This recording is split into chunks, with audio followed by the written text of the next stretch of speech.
Hi folks, welcome to the Prepared Homestead. This is Travis. Thank you all for stopping by to watch. Welcome to your daily updates on our world collapsing. But first, the local weather. Woke up this morning, had a cold front blow through, and no real weather other than just a drop in temperature, 39 degrees when I woke up. I think that's the first time I've seen it below 40, well, since last winter, spring. So chilly start to this morning. It seems to be pretty clear and nice, so I think it'll end up being a pretty nice day. I guess we can start things off. There was a major solar flare yesterday, an X7.15. There was a CME with that solar flare. They're saying it wasn't as dramatic as it could have been, somewhat smaller, but still enough to probably cause a little bit of disruption, not destruction, disruption. This is not a planet killer or anything like that. But considering the things that's going on with people that are already struggling throughout the Tennessee and Carolinas area and Georgia, with already the cell phone disruptions, I don't know how much you've been paying attention to that, but there's been a lot of cell phone disruptions, a lot of suspicion that it was some type of purposeful attack, but nothing's been confirmed.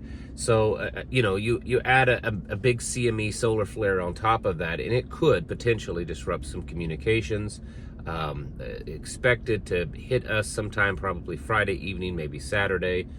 So we could see some aurora pretty far south. So be watching for that. After Iran yesterday attacked Israel, Israel went back to attacking Lebanon, and they've moved troops into southern Lebanon.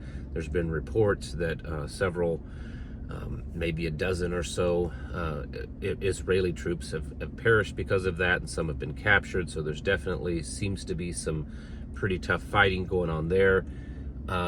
Israel is said that they will retaliate against Iran.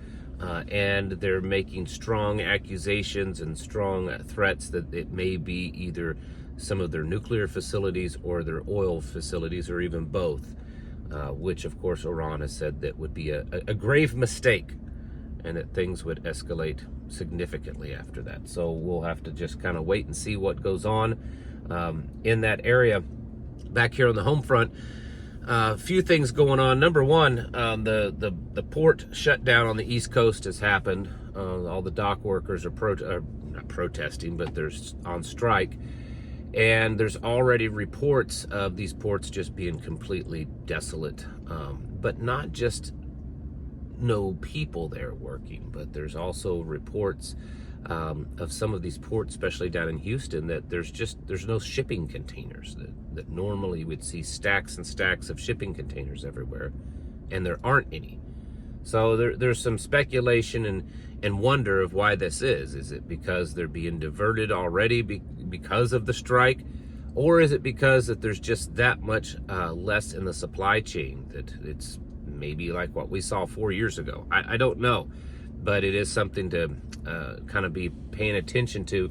Also, it's going back to the storm relief and the storm damage and stuff, which, now that the water's subsided and gone away, the real damage is starting to kick in. Roads everywhere are taken out, entire neighborhoods, farms. It's pretty widespread, but there's reports all over that authorities are not allowing anyone into these areas, that they're shutting things down, they're locking people down. They are not allowing relief to come in.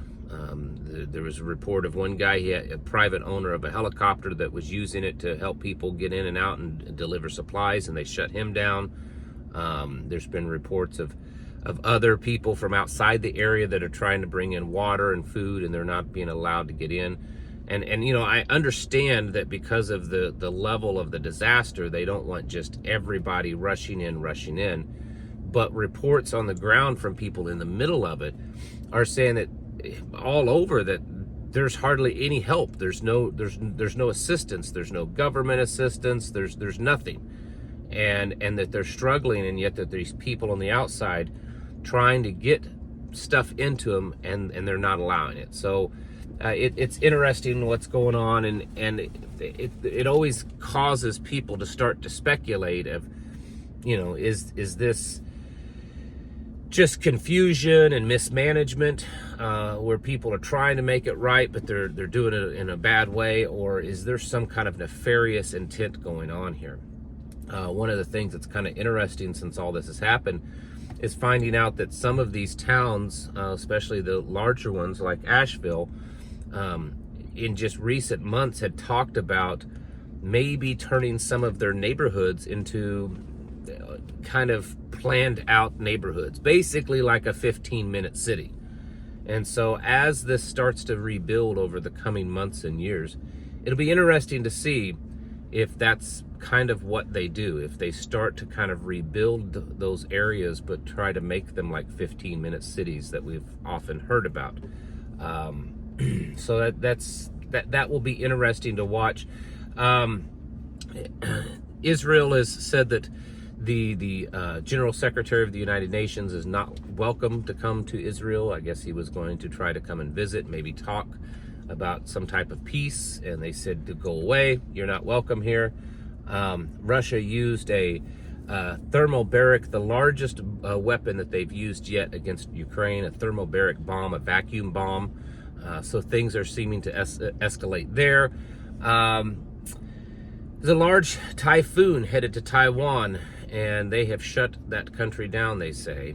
So that, considering all the other stuff going on and the tensions between them and China, is interesting to see what will happen there.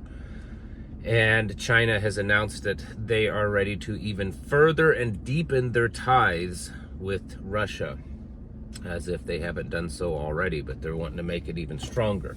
So there's a lot of movement there. I think the bigger point is to not necessarily focus on all of these little individual things. While some of them are significant, others are suspicious.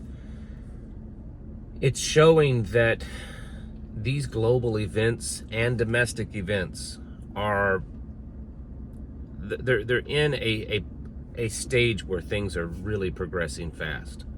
Over the last few years, even with COVID considered, and especially if you don't consider COVID, lockdowns and stuff, most of us have known that the direction of all this. We know that they're trying to get this to this new world order, Great Reset, Agenda 2030, and we've been watching little by little as things progress. But at times, I think some of us have said, I know I have said, that I'm surprised it's not moving faster. I thought that things would be picking up speed a little bit more. While things are certainly happening along the way, it seemed as if it was taking a little bit longer to get there.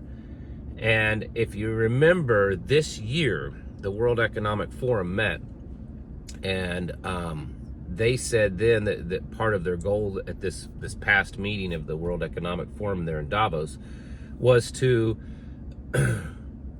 push their agenda even harder, to get the people back on board, the masses back on board with seeing them in a favorable light, or understanding that what they're doing is best, and to kind of push the agenda even faster. There's also, over the last year, been meetings and documentation between the World Economic Forum and the United Nations to do that, to work together to try to speed things up. And then just recently, the United Nations met, and they released this Pact for the Future, which again re-emphasizes the Agenda 2030, and basically summed up that the point of it is to push the agenda faster, to get things moving faster, that they're not getting they're not checking off their list fast enough. And then all of a sudden, in the last month or so, maybe two, it just seems like things have been picking up speed quite rapidly. And I've seen many comments on the channel. I've heard people just online say it, and I've had people tell me in person that it just seems like all of a sudden things are really picking up speed with all of this global Marxist evil domination. And I think that is the case. I think it is happening. I think things are picking up speed. And we have to realize that this is happening, and that we need to pick up speed too, because the day is coming pretty soon. I don't have it marked on the calendar. If I did, and I knew that was the date, I would certainly share it with you. I'm not like one of these guys, oh, I know it, but I can't tell you. If I knew it, I'd tell you. But none of us do. We just know that things are moving very rapidly at this point. We've got the election coming up, and that's going to, I think, at least for the United States, but probably for most of the world, because the whole world's watching this one, is going to kind of catapult us even faster into that. That they'll use it as a springboard for excuses of violence and collapse and chaos and all this kind of stuff to move this further down the road. So we're in a different phase right now than we were probably 6 months ago or a year ago. As bad as things were, we're in a different phase, and things are moving much faster now. And from here on out, I suspect we're just going to continually see things happen on a more rapid basis. I had someone tell me the other day that one of these ones that's kind of on the cusp of fully understanding what's going on and fully getting ready. And they told me, they said, I really, are we watching the world fall apart right now? Are we watching these evil globalists finally start to take over? It's like we're watching it happen right now. And I said, yeah. I said, I think that's the whole point, is that they know that time is moving fast, and they've got to pick up the pace on their plans. And we're going to be along for the ride, whether you like it or not. So you have to be continually making preparations for this. Self-sufficiency should be paramount in your life. Becoming less dependent on the system. Community, if anything, the things that's happened over the last several days should teach you that having a strong kind of mag tribe community around you is going to be so important moving into the future. And so we need to be doing those things also. Most importantly, you need to be getting yourself right in here with the Most High, with God the Father. Get yourself in His Word even more. You need to be spending more time in prayer. You need to be strengthening yourself as a spiritual warrior, because I think the darkness is getting more. I think we're seeing it more. I think it's moving in faster. We have to be ready for that. Speaking of that, as a little side note, and I'm certainly not going to play this video. I'm considering debating with myself on whether to share the video over on my locals and Patreon platforms. But Dylan Mulvaney, you guys might be familiar with his name. It's the guy that goes around dressing like a woman, trying to act like a woman, and basically is making a mockery of women. You know, the whole Bud Light guy. Anyways, he also does theater and, you know, acting and all that kind of stuff. And there's a video of him, what appears to be at a theater, and he's singing this song in a dress about Jesus.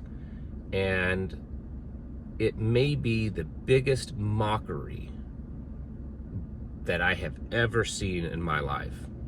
It is absolutely horrific. And watching that kind of stuff happen and becoming more and more normalized, I have to believe that we are getting closer and closer to the end, because I don't know how much more evil this world can really handle it. Man. Anyways, get your houses in order, folks. Prepare yourselves mentally, physically, and spiritually. Thanks for watching. Catch you in the next video.